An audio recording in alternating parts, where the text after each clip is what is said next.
Jesus has challenged us to go and make disciples of all the nations of the earth. He also promised, "Lo, I will be with you always, even to the end of the age." And for the last 2,000 years, men and women, anointed with the power of the Holy Spirit, have braved all sorts of tribulations and dangers to proclaim the good news of Jesus Christ to all nations. The challenge before us today is to go and make disciples of the next generation. In his book, Sticking Points, Hayden Shaw has written that for the first time in history, there are 4 generations living together. In the church, this has provoked generational tensions. The phrase sticking point refers to an obstacle to progress. And as it relates to the church, the various generational tensions are an obstacle to our mission to make disciples of the next generation. Now, unless we want to go back to a time where most of us died before we were 50 years old, we need to learn how to adapt to the new possibilities. But many of us just don't like change. We're slow adopters. Some of us are never adopters.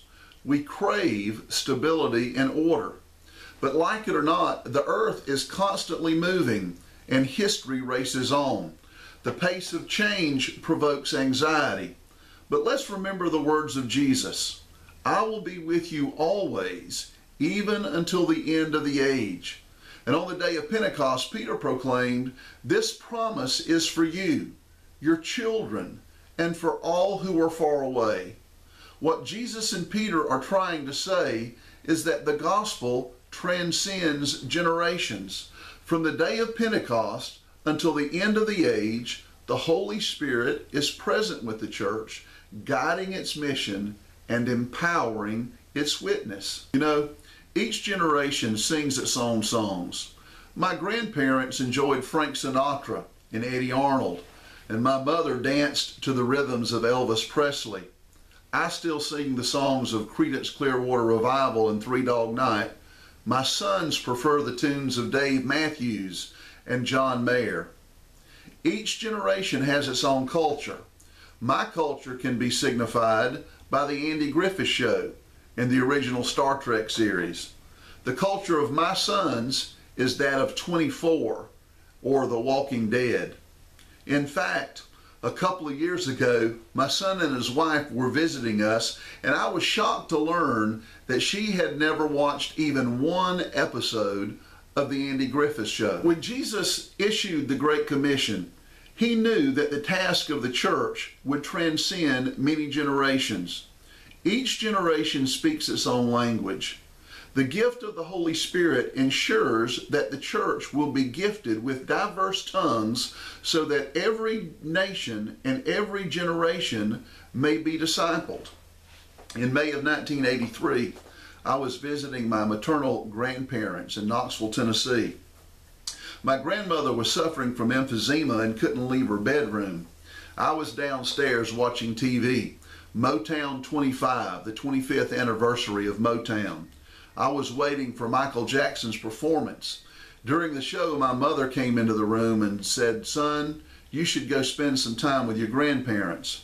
I protested, "Mom, they don't want to watch this. I want to watch Michael Jackson." She replied, "Dan, they'll watch it with you." So I walked upstairs to my grandparents' bedroom. I don't know what they were watching, possibly reruns of the Lawrence Welk Show.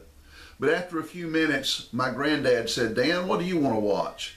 I said, "Well, I'd like to watch Michael Jackson." So we turned the channel, found Motown 25, and I watched Michael Jackson sing Billie Jean and do the moonwalk. I'm sure my grandparents didn't enjoy Motown 25, and I'm sure Michael Jackson didn't mean a thing to them. But my grandparents watched it because they loved me. My grandparents loved me. Many of us in the church are struggling with generational issues. We don't like the way our kids are dressing. We don't like what they're watching. And we certainly don't like what they're singing. But if we're going to succeed in proclaiming the gospel to the next generation, if we're going to disciple our children and grandchildren, we need to be provoked by love. We need to be willing to transcend our generation, to speak their language, to embrace them so that they will embrace the gospel of Jesus Christ.